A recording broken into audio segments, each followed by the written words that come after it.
في أولمبياد باريس يكتب تاريخ كرة القدم العربية من جديد. بعد 100 عام من المشاركة الأولى للعرب اقترب حلم الميدالية الأولى، ليست الأولى في كرة القدم فقط بل الأولى في اللعبات الجماعية.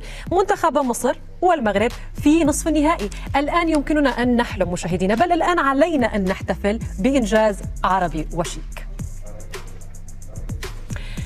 لذلك نتحول إلى أجواء باريس في يوم عربي للأولمبياد. ننتقل إلى باريس إلى موفدنا في دورة الألعاب الأولمبية طارق بكير. أهلا وسهلا فيك معنا طارق من جديد. خلاص هلأ صارت واضحة، يعني تفائلنا بما يكفي اليوم وأكمل منتخب الفراعنة هذا التفاؤل. بدي تنقل لنا أجواء التفاؤل وأجواء الفرح من باريس مباشرة طارق. طبعا فرحة عارمة من الجماهير المصرية والمغربية المتواجدة هنا في العاصمة الفرنسية باريس. العاصمة الفرنسية طبعا شهدت تجمع كبير لجماهير المنتخب المغربي التي احتشدت بالآلاف في ملعب حديقة الأمراء معقل نادي باريس سان جيرمان. ومدينة مرسيليا أيضا شهدت حضور جماهيري لا بأس به من الجماهير المصرية لحضور مباراة المنتخب المصري التي انتهت بفوز المنتخب المصري بركلات الترجيح. طبعا مباراة أدرك فيها المنتخب المصري التعادل في قبل دقيقتين على انتهاء الوقت الأصلي للمباراة، ووقف الحظ مع الفراعنة وفازوا بركلات الترجيح ب5 ركلات مقابل 4. طبعا المنتخب المصري حقق إنجاز كبير بالنسبة للمنتخبات العربية، ثالث مرة يتأهل لدور النصف النهائي في دورة الألعاب الأولمبية، وللمرة الأولى منذ 60 عاما بعد نسخة 1964 من الأولمبياد. أيضا المنتخب المغربي حقق إنجاز بتأهله لدور نصف النهائي لأول مرة في الألعاب الأولمبية بفضل الرباعية في مرمى المنتخب الأمريكي، طبعا بتألق مهاجمه سفيان رحيمي الذي عزز صدارته لقائمة هدافي البطولة. طبعا أنظار العرب تترقب الآن ميدالية على الأقل، ونأمل بأن تكون ميداليتين، الأولى ذهبية والثانية فضية، ليتقاسم المنتخبان فيما بعد إن شاء الله بعد التأهل للمباراة النهائية ليتقاسما الميداليتين. طارق، ومثل ما ختمت معك سابقا هذا اليوم نختم هلا اكيد باجواء تفاؤل، تكمل هيك وتكمل لنا الفرحه والاجواء الايجابيه اللي تحدثت فيها طارق. شكرا جزيلا لمفادنا طارق بكير، كان معنا مباشره من باريس.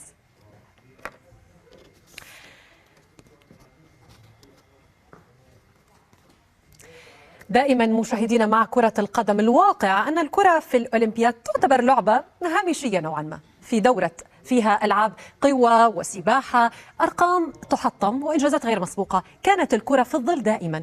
ربما يجري في النسخة هذه والتفوق العربي يضع الكرة صاحبة الشعبية الهائلة تحت الأضواء. هذا ما سأناقشه مع ضيفي من باريس، الإعلامي الرياضي حمزة شتاوي، ومن القاهرة الصحفي الرياضي محسن لملوم. أرحب بكما معي إلى هذا الحوار، وما أحلى يكون هيك حوار يعني بفوز عربي بحت وبيوم عربي بالأولمبياد، يعني كنا عم ننتظره بصراحة. سأبدأ معك حمزة، كونك بقلب الحدث وأجواء باريسية بس بنكهة عربية بعد الإنجاز المغربي، يعني وكأنه متعهدين أسود الأطلس من يوم مونديال قطر بإحداث فارق، صح؟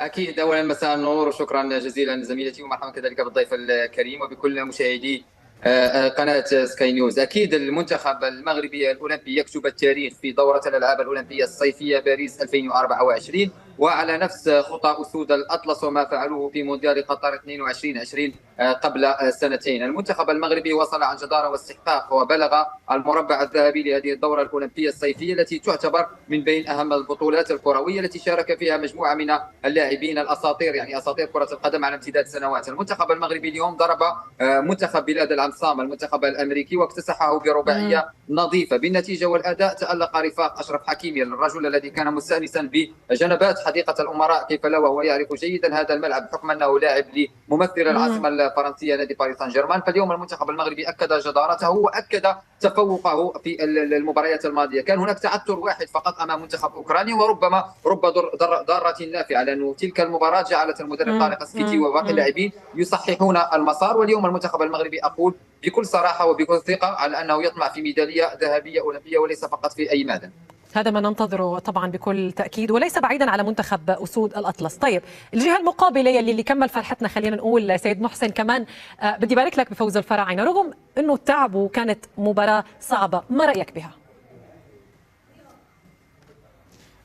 ببارك لحضرتك طبعا في الاول، ببارك لكل العرب، وببارك طبعا لصديقي من المغربي على تاهل المغرب وطبعا منتخب مصر. انا طبعا شايف النهارده تاهل منتخب مصر بصراحه يعني من رحم المعاناه بكل امانه. المنتخب المصري ابتدى بدايه غير جيده بالتعادل مع اضعف فرق اللي يمكن البطوله كلها، فريق جمهوريه الدومينيكان بدون اهداف، ثم طبعا قدر يهزم اوزبكستان، ثم قدر يهزم اسبانيا في مباراه رائعه جدا، واليوم بيتخطى منتخب باراجواي. على فكره الناس بتقول حتى ان ضربات الحظ الترجيحيه او الحظ كان في صالح مصر، بكل امانه لم يكن حظ، لان ما اعلمه ان بالامس ميكالي اللي هو المدير الفني لمنتخب مصر تدرب لفتره طويله جدا، درب لاعبيه على ضربات الترجيح، سواء الحارس حمزه علاء او كل اللعيبه، وما اعلمه ان هم درسوا حمزه علاء تحديدا حارس المرمى درس اغلب او كل لاعبي منتخب باراجواي في تسديد ركلاتهم. اذا لم يكن الفوز النهارده حظ، وان كان طبعا ضربات الترجيح بتميل نوعا ما للحظ، لكن ربنا بيكافئ المجتهد، واجتهد منتخب مصر الجهاز الفني واللاعيبه وقدروا يحققوا النهارده فوز طبعا عظيم. كسر بيه بالمناسبه حاجز ربع النهائي اللي صادف منتخب مصر في اخر دورتين، يعني في دوره 92 في لندن خسر منتخب مصر قدام اليابان في ربع النهائي، وفي دوره 2020 اللي كانت في البرازيل خسر برضه منتخب مصر، عفوا كانت في اليابان خسر قدام البرازيل. النهارده قدر يكسر هذه العقده ويتاهل للمربع الذهبي او لنصف النهائي بعد 60 سنه كامله من اخر مره حصل، طبعا كان في دوره 64 على ما اعتقد كانت في طوكيو. وان كان وقتها طبعا منتخب مصر يمكن عانى في المرتين اللي اتاهل فيهم لنصف النهائي من الهزيمه او عقده نصف النهائي، انه كان خسر في المرتين بالسته، مره قدام المجر ومره قدام الارجنتين الاول وبعدين المجر. اتمنى طبعا منتخب مصر يواجه منتخب فرنسا، يقدر ان شاء الله باذن الله، لكن طبعا منتخب صعب جدا، مش بس عشان رح نحكي بالتفصيل على مواجهه مصر وفرنسا بختام الحديث. سيد محسن، رح ارجع لك حمزه. كان الحديث اليوم كما اعتدنا طبعا عربيا انه الرصيد الاولمبي ان وجد فهو بكل وضوح يعني لالعاب القوى. هل نستطيع القول اليوم تغيرت الموازين، يعني سواء بفوز المغرب او مصر كونهم كانوا بنفس اليوم فوز بمواجهات كره القدم، ويعني بدايه مع المغرب اللي وصل للمربع الذهبي، الوصول اصلا المشرف بادائه المشرف طبعا؟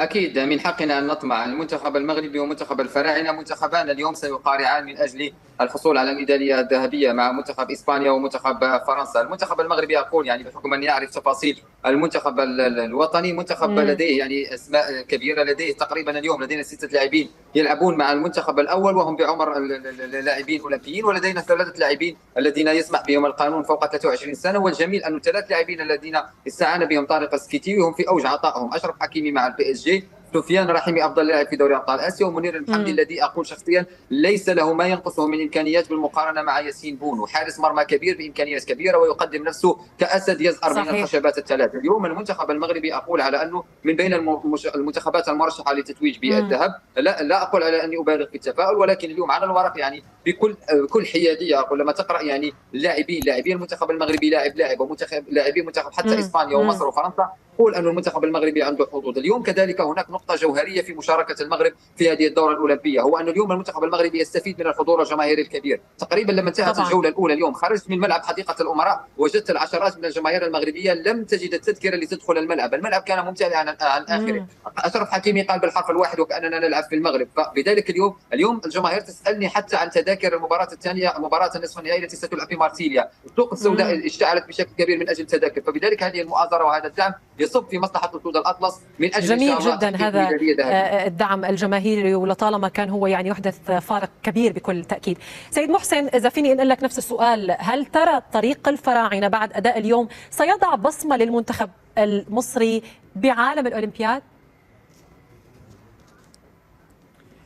بالتاكيد سيضع بصمه بشرط ان شاء الله يفوز، يعني هي دي المشكله، ان هو طبعا المنتخب المصري صعد للدور ده قبل كده مرتين 28 و64 وفي المرتين خسر. المره دي عليه ان يكسر هذا الحاجز، حاجز نصف النهائي، ويصل للنهائي. طبعا للاسف الشديد المنتخب المصري يواجه طبعا منتخب قوي جدا، منتخب فرنسا، مش عشان الارض والجمهور زي ما ذكرت قبل كده، لكن عشان هو المنتخب الوحيد اللي حقق 4 انتصارات في الدوري حتى الان، فاز في ال3 مباريات في دور المجموعات. هو كان منتخب اعتقد اليابان حققوا 9 نقاط، لكن هو كمان كرر الفوز اليوم على الارجنتين. كمان هو المنتخب الوحيد الذي لم تتلقى شباكه اي اهداف، يعني سجل 8 اهداف مقابل 0 اهداف في شباكه. صحيح المنتخب المغربي سجل 10 اهداف لكن تلقى شباكه 3 اهداف، يعني ممكن نقول له فارق 7 اهداف، لكن منتخب فرنسا له فارق 8 اهداف. هي دي النقطه اللي ممكن ترجح كافه المنتخب الفرنسي شويه على منتخب مصر، ده على الورق. لكن على ارض الواقع اعتقد منتخب مصر هيكون عنده دوافع اعلى، لان الدوافع اللي هذا المنتخب زي ما قلت لك في البدايه ان هو من رحم المعاناه. ليه من رحم المعاناه؟ لما تيجي تشوفوا منتخب المغرب لقى دعم كبير جدا من فوز الاقجع ومن كل القائمين على الكره المغربيه ويحسب لهم ذلك، على العكس تماما هنا في مصر. يعني لك ان تتخيل ان 6 معسكرات عملهم المنتخب الاولمبي لم يلعب اي مباراه وديه، لان اتحاد الكره لم يوفر لهم اي مباريات وديه. حتى لما راح فرنسا لعب مباراتين وديتين ضد العراق وضد اوكرانيا، والاثنين العراق واوكرانيا هم اللي استفادوا وليس مصر، لان العراق لعبت مصر لان كان معاها المغرب في نفس المجموعه، واوكرانيا لعبت مصر لان كان معاها العراق والمغرب في نفس المجموعه. اذا هذا المنتخب لم يلقى الدعم حتى في الثلاثه الكبار، ما ضمش الا اثنين. محمد النني الذي كان بعيدا عن المباريات صحيح هو تالق لكن كان بعيد عن المشاركه، واحمد السيد زيزو لاعب الزمالك اللي طبعا شارك لان الزمالك كان ابتعد عن المنافسه في الدوري. هو لم يلقى الدعم سيد محسن، وكمان كان في اليوم يعني عنوان بارز للمواجهه. تحدثنا في بدايه الحوار عن انها كانت مواجهه صعبه، عامل الاجهاد اليوم بعد 120 دقيقه من اللعب المتواصل صحيح. حتى لو كانت النتيجه النهائيه ايجابيه، يعني عامل صحيح. يزيد الصعوبات من دون ادنى شك. صحيح، ده كمان بيزيد الصعوبه اكتر على لاعيبه منتخب مصر. واضح تماما النهارده منتخب مصر لو كان سجل الفرص السهله اللي جات له في الشوط الاولاني كان قدر يحسم المباراه في 90 دقيقه، لكن يحسب ليه بعد تلقيه هدف قبل نهايه المباراه باقل من 20 دقيقه ان هو قدر يتمسك اولا ويمنع بمنع الهدف الثاني القاتل الذي كان سيقتل المباراه طبعا ان حدث لمنتخب بارجواي، وقدر يسجل قبل النهايه بدقيقتين. ده كان عامل مهم جدا بيدل على روح اللعيبه، وعشان كده بقول هذا الفوز يحسب للاعبين والجهاز الفني على ارض الملعب. لكن طبعا امتداد المباراه ل 20 دقيقه 30 دقيقة أخرى شوطين إضافيين زائد معاناة الضغط النفسي بتاع ضربات الترجيح، ده أكيد هيكون عنصر للأسف هيكون مؤثر. أتمنى طبعا ميكالي، لأنه ميكالي طبعا حامل لقب هذه البطولة في 2016 كان خدها مع البرازيل، أعتقد خبراته يقدر ينقلها للعيبة اللي هم بيزدادوا خبرات يوما بعد يوم ومباراة بعد مباراة، لأن طبعا الاهتمام بيهم بقى أكبر. ما كانش حد في مصر بصراحة يتوقع من هذا الإنجاز. أخيرا ظهر اللي بعض مسؤولين الرياضة في مصر بيحاولوا يركبوا على هذا الإنجاز، لكن الناس كلها عارفة أن هذا الإنجاز يحسب للاعبين والجهاز الفني. أتمنى طبعا اللعيبه تقدر، وكلهم لعيبه كبار، يعني فيهم اللي بيلعب في الاهلي، فيهم بيلعب في الزمالك زي حارس المرمى زي زيزو زي كوكا. اللعيبه دول وطبعا النني بخبراته الكبيره يقدروا ان شاء الله يتغلبوا على هذه النقطه، ويقدروا زي ما كانت ناس مش متوقعه ان هم يكسبوا اسبانيا، برضه ان شاء الله يكسبوا فرنسا باذن الله ويصعدوا للنهائي ويكسروا حاجز النصف النهائي بعد 60 سنه. اكيد. حمزة، هلا بقى الامال يعني حدث ولا حرج، خلص تعودنا عليهم بسقف توقعات، يعني ما في من بعده. فما توقعاتك لمواجهة المغرب واسبانيا اذا اردنا التكلم يعني امال وعلى الورق؟ اداء المغرب امام امريكا كان رائع. هل ضعف المنتخب الامريكي ساعد ام مهما كان اسود الاطلس ادى مهما كان الخصم؟ لا بكل صراحة يعني منتخب أمريكا منتخب جيد وعنده إمكانيات، ولكن إمكانيات المنتخب المغربي أكبر في جميع الخطوط، وخبرة المنتخب المغربي الأولمبي كانت أكبر. اختبار إسبانيا سيكون اختبار حقيقي. اختبار إسبانيا سيحاول من خلاله المنتخب الإسباني ربما الثأر للمنتخب الأول الذي خرج على يد أسود الأطلس في مونديال قطر 2022. سيحاول الثأر لأبناء لويس إنريكي المدرب السابق لمنتخب لاروخا، ولكن اليوم معنويات المنتخب المغربي مرتفعة، ويريد يعني حتى من خلال اللاعبين تحس على أنهم يريدون تأكيد ذلك التفوق على إسبانيا الشريك لنا، يعني الشريك لنا في ملف المونديال 2030. نتمنى كل التوفيق ان شاء الله للمنتخب المغربي، وانا اقول على الورق 60% لاشبال الاطلس، 40% لمنتخب اسبانيا. جميل، يعني نسبة جيدة ونوعا ما، وبالرغم من أنه اختبار حقيقي أمام إسبانيا كما ذكرت، ولكن إذا لعب المنتخب المغربي بمعنويات اليوم وبنتيجة معنويات اليوم وتأثير الجماهير فأكيد النتيجة رح تكون أكثر من 60% حتى.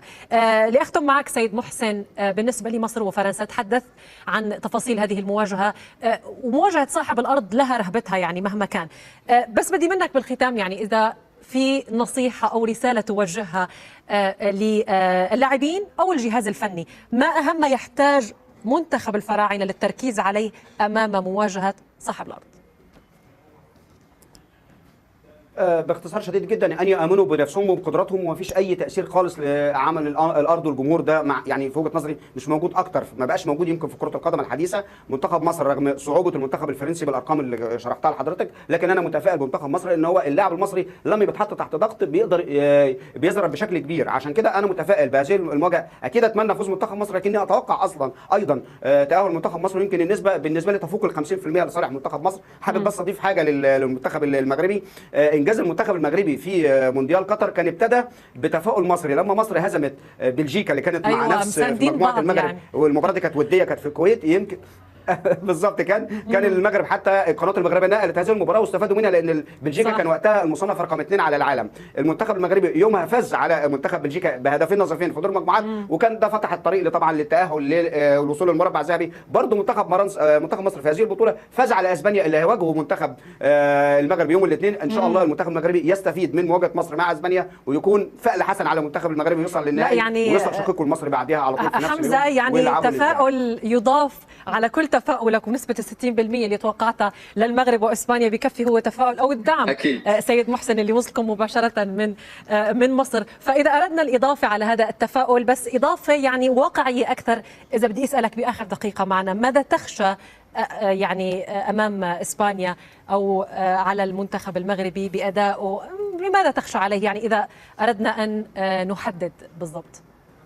اكيد اخشى غياب التركيز، او اخشى يعني ربما السهو في لحظه، لأن المنتخب الاسباني عنده مواهب. نعلم المدارس الاسبانيه التي تفرق مجموعه من اللاعبين ومجموعه من النجوم. اليوم المنتخب الاسباني عنده لاعبين بامكانيات كبيره بقيمه سوقيه محترمه جدا، فبذلك اخشى ربما غياب التركيز. التركيز غاب امام منتخب اوكرانيا اللي عنده ايضا مواهب كرويه جيده، فادينا الضريبه غاليا. اليوم يجب ان يبقى التركيز منذ البدايه الى النهايه، وان نبادر كما فعلنا امام المنتخبات السابقه، امام الارجنتين، امام العراق، وامام امريكا. عندما نبادر نفاجئ الخصم ونفرض اسلوبنا على المنتخبات الخصم، ونضطر المنتخب الخصم بان يعود الى مناطقه. فبذلك يجب ان نثق في امكانياتنا، واكيد لانه طارق سكيتيوي هذا المدرب الخلوق، هذا المدرب الهادئ جدا يعي الدرس جيدا، وان شاء الله نحقق الاهم ونعبر الى النهائي، وان شاء الله نحقق الذهب هنا في الديار الفرنسيه في هذه الدوره الاولمبيه الصيفيه ان شاء الله. مثل ما كانت النتائج ايجابيه قلبت الموازين كما تحدثنا في بدايه الحوار، بتمنى هذا التفاؤل سواء من باريس او من مصر هو الذي يغلب على المواجهات المقبله. شكرا جزيلا حمزه الشتاوي، كنت معنا من باريس،